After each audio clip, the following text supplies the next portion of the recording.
ध्वनि संबंधी तीसरी विधि। ओम जैसी किसी ध्वनि का मंद मंद उच्चारण करो।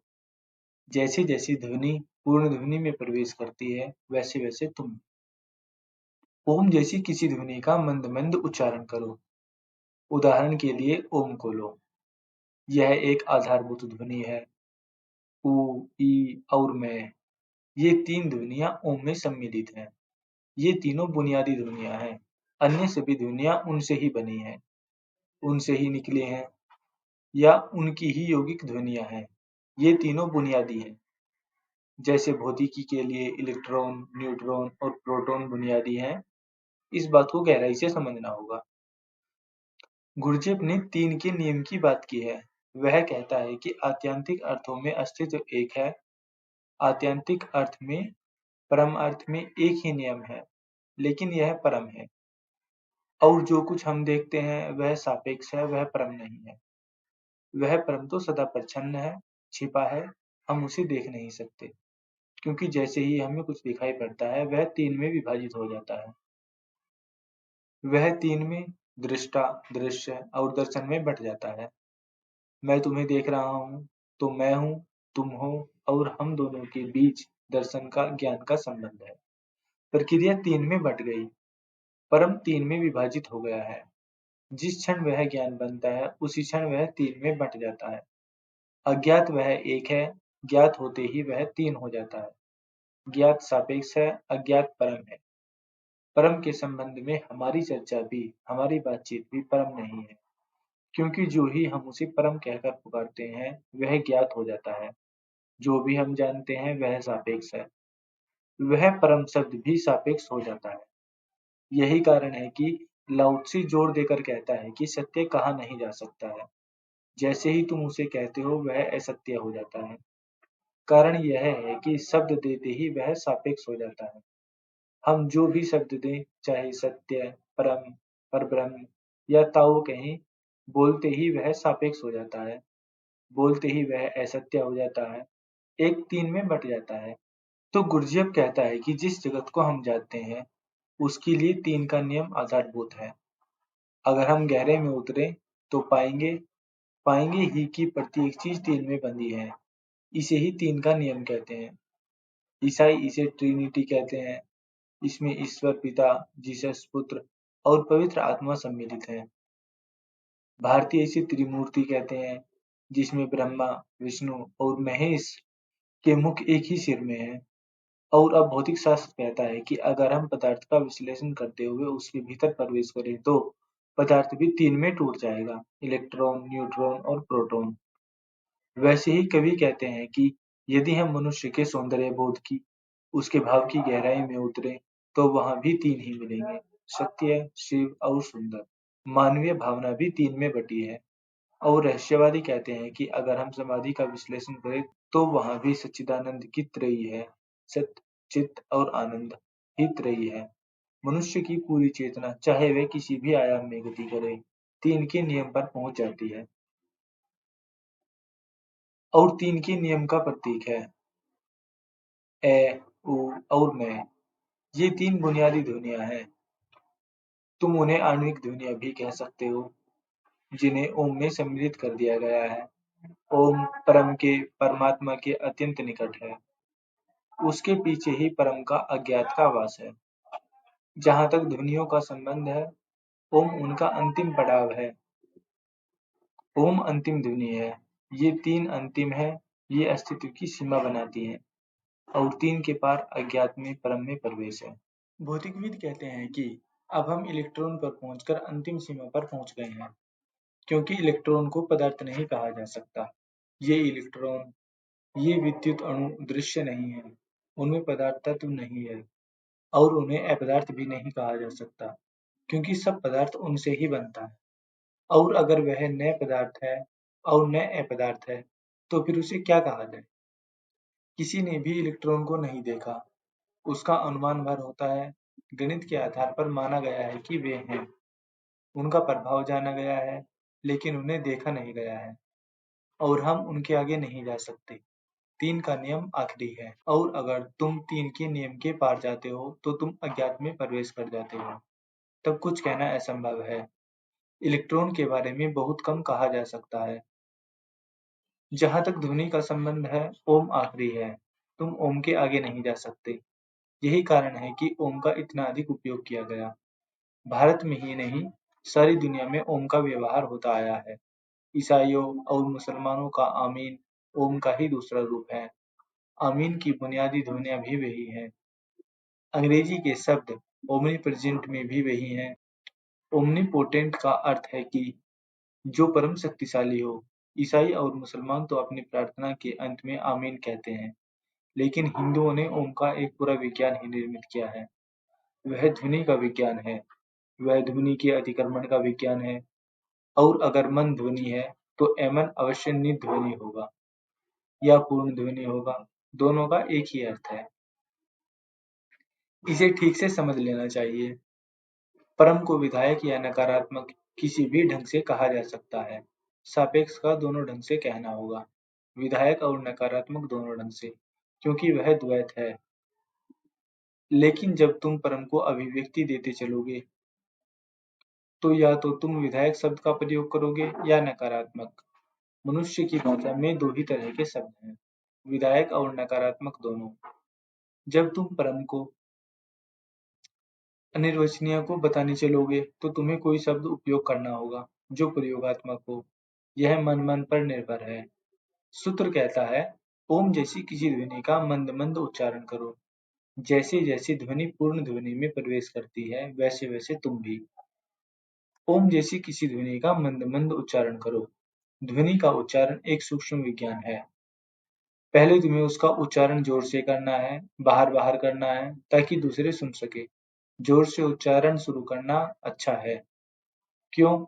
क्योंकि जब तुम जोर से उच्चार करते हो तो तुम उसे साफ-साफ सुनते हो। जब तुम कुछ कहते हो तो दूसरों से कहते हो, वह तुम्हारी आदत बन गई है। जब तुम बात करते हो तो दूसरों से करते हो, इसीलिए तुम अपने को भी तभी सुनते हो जब दूसरों से बात करते हो। तो एक स्वाभाविक आदत से आरंभ करना अच्छा है। ओम ध्वनि का उच्चार करो और फिर धीरे-धीरे उस ध्वनि के साथ लयबद्ध अनुभव करो। जब ओम का उच्चार करो तो उससे भर जाओ और सब कुछ भूलकर ओम ही बन जाओ, ध्वनि ही बन जाओ। और ध्वनि बन जाना बहुत आसान है, क्योंकि ध्वनि तुम्हारे शरीर में, तुम्हारे मन में, तुम्हारे समूचे स्नायु संस्थान में गूंजने लग सकती है। ओम की अनुगूंज को अनुभव करो, उसका उच्चार करो और अनुभव करो कि तुम्हारा सारा शरीर उससे भर गया है। शरीर का प्रत्येक कोष उससे गूंज उठा है। उच्चार करना लयबद्ध होना भी है। ध्वनि के साथ लयबद्ध हो, ध्वनि ही बन जाओ। और जब तुम अपने और ध्वनि के बीच गहरी लयबद्धता अनुभव करोगे, तब तुम में उसके लिए एक गहरा अनुराग पैदा होगा। यह ओम की ध्वनि इतनी सुंदर और संगीतमय है, जितना ही तुम उसका उच्चार करोगे, उतने ही तुम उसकी सूक्ष्म मिठास से भर जाओगे। ऐसी ध्वनियाँ हैं जो बहुत तीखी हैं, और ऐसी ध्वनियाँ हैं जो बहुत मीठी हैं। ओम बहुत ही मीठी ध्वनि है और शुद्धतम ध्वनि है। उसका उच्चार करो और उससे भर जाओ। जब तुम ओम के साथ लयबद्ध अनुभव करने लगोगे, तो उसका जोर से उच्चार करना छोड़ सकते हो। फिर होठों को बंद कर लो और भीतर ही भीतर उच्चार करो। लेकिन यह भीतर उच्चार पहले जोर से करना है। शुरू में यह भीतरी उच्चार भी जोर से करना है, ताकि ध्वनि तुम्हारे समूचे शरीर में फैल जाए। उसके हर एक हिस्से को, एक-एक कोशिका को छुए। उससे तुम नवजीवन प्राप्त करोगे। वह तुम्हें फिर से युवा और शक्तिशाली बना देगी। तुम्हारा शरीर भी एक वाद्य यंत्र है। उसे लयबद्धता की जरूरत है। जब शरीर की लयबद्धता टूटती है, तो तुम अड़चन में पड़ते हो। और यही कारण है कि जब तुम संगीत सुनते हो तो तुम्हें अच्छा लगता है। तुम्हें अच्छा क्यों लगता है? संगीत थोड़े से लय-ताल के अतिरिक्त क्या है? जब तुम्हारे चारों तरफ संगीत होता है तो तुम अच्छा क्यों महसूस करते हो? और शोरगुल और अराजकता के बीच तुम्हें बेचैनी क्यों होती है? कारण यह है कि तुम स्वयं संगीतमय हो। तुम वाद्य यंत्र हो और वह यंत्र प्रतिध्वनि करता है। अपने भीतर ओम का उच्चार करो और तुम्हें अनुभव होगा कि तुम्हारा समूचा शरीर उसके साथ नृत्य करने लगा है। जब तुम्हें महसूस होगा कि तुम्हारा सारा शरीर उसमें स्नान कर रहा है, उसका पोर-पोर इस स्नान से शुद्ध हो रहा है। लेकिन जैसे-जैसे इसकी प्रतीति गहरी हो, जैसे-जैसे यह ध्वनि ज़्यादा से ज़्यादा तुम्हारे भीतर प्रवेश करे, वैसे-वैसे उच्चार को धीमा करते जाओ। क्योंकि ध्वनि जितनी धीमी होगी उतनी ही गहराई प्राप्त करेगी। वह होम्योपैथी की खुराक जैसी है। जितनी छोटी खुराक उतनी ही गहरी उसकी पैठ। गहरे जाने के लिए तुम्हें सूक्ष्म से सूक्ष्मतर होते जाना होगा। भौंडे और कर्कश स्वर तुम्हारे हृदय में नहीं उतर सकते। वे तुम्हारे कानों में तो प्रवेश करेंगे, हृदय में नहीं। हृदय का मार्ग इतना संकरा है और हृदय स्वयं इतना कोमल है कि सिर्फ बहुत धीमे, लयपूर्ण और सूक्ष्म स्वर ही उसमें प्रवेश पा सकते हैं। और जब तक कोई ध्वनि तुम्हारे हृदय तक न जाए तब तक मंत्र पूरा नहीं होता। मंत्र तभी पूरा होता है जब उसकी ध्वनि तुम्हारे हृदय में प्रवेश करे, तुम्हारे अस्तित्व के गहनतम केंद्रीय मर्म को स्पर्श करे। इसीलिए उच्चार को धीमा और धीमा करते चलो। और इन ध्वनियों को धीमा और सूक्ष्म बनाने के और भी कारण हैं। ध्वनि जितनी सूक्ष्म होगी उतने ही तीव्र बोध की जरूरत होगी उसे अनुभव करने के लिए। ध्वनि जितनी भौंडी होगी उतने ही कम बोध की जरूरत होगी। वह ध्वनि तुम पर चोट करने के लिए काफी है। तुम्हें उसका बोध होगा ही, लेकिन वह हिंसात्मक है। अगर ध्वनि संगीतपूर्ण, लयपूर्ण और सूक्ष्म हो तो तुम्हें उसे अपने भीतर सुनना होगा। और उसे सुनने के लिए तुम्हें बहुत सजग, बहुत सावधान होना होगा। अगर तुम सावधान न रहो तो तुम सो जा सकते हो और तब तुम पूरी बात ही चूक जाओगे। किसी मंत्र या जप के साथ ध्वनि के प्रयोग के साथ यही कठिनाई है कि वह नींद पैदा करता है। वह एक सूक्ष्म ट्रैंक्विलाइजर है, नींद की दवा है। अगर तुम किसी ध्वनि को निरंतर दोहराते रहे और उसके प्रति सजग न रहे तो तुम सो जाओगे, क्योंकि तब यांत्रिक पुनरुक्ति हो जाती है। तब ओम ओम यांत्रिक हो जाता है और पुनरुक्ति ऊब पैदा करती है। नींद के लिए ऊब बुनियादी तौर से जरूरी है।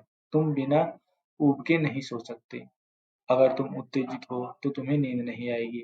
यही कारण है कि आधुनिक मनुष्य धीरे धीरे नींद खो बैठा है। कारण क्या है? इतनी उत्तेजना है जितनी पहले कभी नहीं थी। पुरानी दुनिया में जीवन ऊब से भरा होता था, पुनरुक्ति की ऊब से भरा होता था।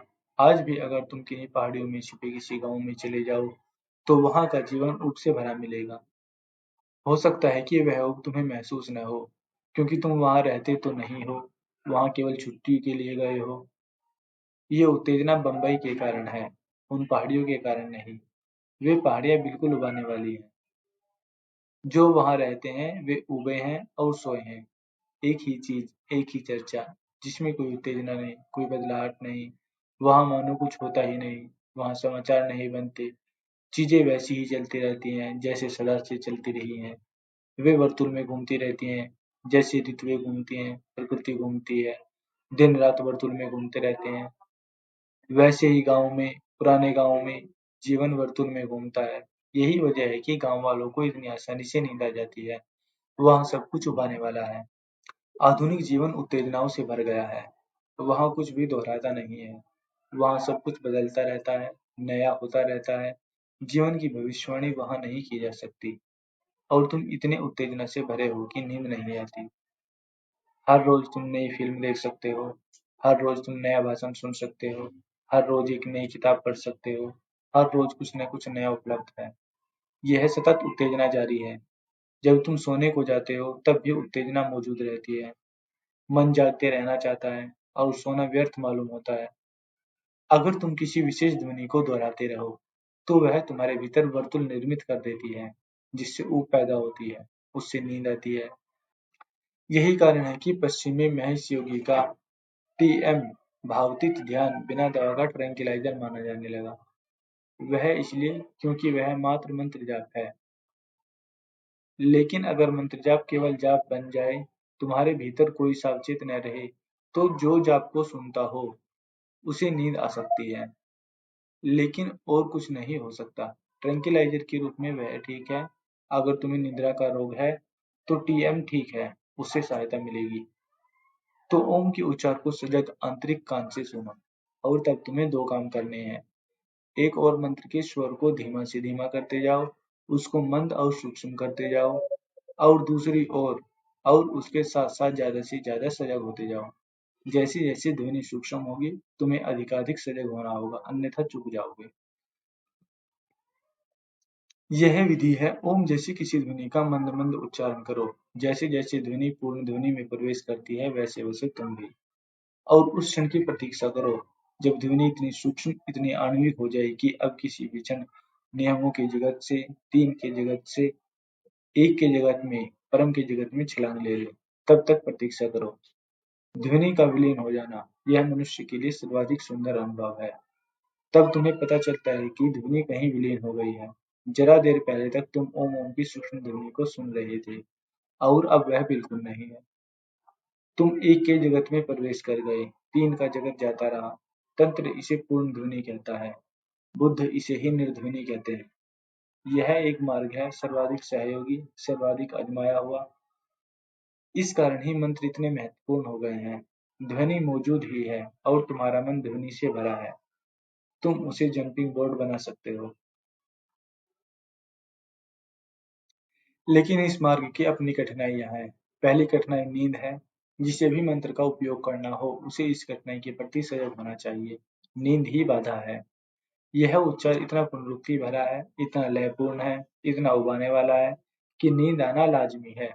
तुम नींद के शिकार हो सकते हो और यह मत सोचो कि तुम्हारी नींद ध्यान है। नींद ध्यान नहीं है। नींद अपने आप में अच्छी है, लेकिन सावधान रहो। नींद के लिए ही अगर मंत्र का उपयोग करना है तो बात अलग है। लेकिन अगर उसका उपयोग आध्यात्मिक जागरण के लिए करना है तो नींद से सावधान रहना जरूरी है। जो मंत्र का उपयोग साधना की तरह करते हैं उनके लिए नींद दुश्मन है और यह नींद बहुत आसानी से करते हैं और बहुत सुंदर है। यह भी स्मरण रहे कि यह और ही तरह की नींद है। यह सामान्य नींद नहीं है। मंत्र से पैदा होने वाली नींद सामान्य नींद नहीं है। यह और ही तरह की नींद है। यूनानी उसे ही हिप्नोस कहते हैं। उससे ही हिप्नोसिस शब्द बना है, जिसका अर्थ सम्मोहन होता है। योग उसे योग तंद्रा कहता है। एक विशेष नींद जो सिर्फ योगी को घटित होती है, साधारण जन को नहीं। यह हिप्नोस है, सम्मोहन निंद्रा है। यह आयोजित है, सामान्य नहीं है। और भेद बुनियादी है। यह ठीक से समझ लेना चाहिए। अनेक मंदिरों में, चर्चों में लोग सो जाते हैं। धर्म चर्चा सुनते हुए लोग सो जाते हैं। उन्होंने उन शास्त्रों को इतनी बार सुना है कि उन्हें ऊब पैदा होने लगी है। उस चर्चा में अब कोई उत्तेजना नहीं रही। पूरी कथा उन्हें मालूम है। तुमने रामायण इतनी बार सुनी है कि तुम मजे से सो सकते हो और उस नींद में ही इसे सुन सकते हो। और तुम्हें कभी ऐसा नहीं लगेगा कि तुम सो रहे थे, क्योंकि तुम कुछ भी चूकोगे नहीं। कथा से तुम इतने परिचित हो। उपदेशकों की आवाज गहन रूप से उबाने वाली होती है, नींद पैदा करने वाली होती है। अगर एक ही सुर से तुम बोलते रहो तो उससे नींद पैदा होगी। अनेक मनस्विद अपने अनिद्रा के रोगियों को धार्मिक चर्चा सुनने की सलाह देते हैं। उससे नींद में जाना सरल है। जब भी तुम ऊब से भरोगे तो तुम सो जाओगे। लेकिन यह नींद सम्मोह है। यह नींद योग तंद्रा है। इसमें भेद क्यों है? साधारण नींद में प्रश्न करने वाला मन मौजूद रहता है, वह सो नहीं जाता। सम्मोहन में तुम्हारा प्रश्न करने वाला मन सो जाता है, लेकिन तुम नहीं सोए होते। यही कारण है कि सम्मोहन भी तुम्हें जो कहता है तुम उसे सुन पाते हो और तुम उसके आदेश का पालन करते हो। नींद में तुम सुन नहीं सकते। तुम तो सोए हो, लेकिन तुम्हारी बुद्धि नहीं सोती। इसीलिए अगर कुछ ऐसी चीज हो जो तुम्हारे लिए घातक हो सकती है, तो तुम्हारी बुद्धि तुम्हारी नींद को तोड़ देगी। एक माँ अपने बच्चे के साथ सोई है। वह माँ और कुछ नहीं सुनेगी, लेकिन अगर उसका बच्चा जरा भी आवाज करेगा, जरा भी हरकत करेगा, तो वह तुरंत जाग जाएगी। अगर बच्चे को जरा सी बेचैनी होगी, तो माँ जाग जाएगी। उसकी बुद्धि सजग है। तर्क करने वाला मन जागा हुआ है। साधारण नींद में तुम सोए होते हो, लेकिन तुम्हारी तर्क बुद्धि जागी होती है। इसीलिए कभी-कभी नींद में भी पता चलता है कि वे सपने हैं। हाँ, जिस क्षण तुम समझते हो कि वह स्वप्न है, तुम्हारा स्वप्न टूट जाता है।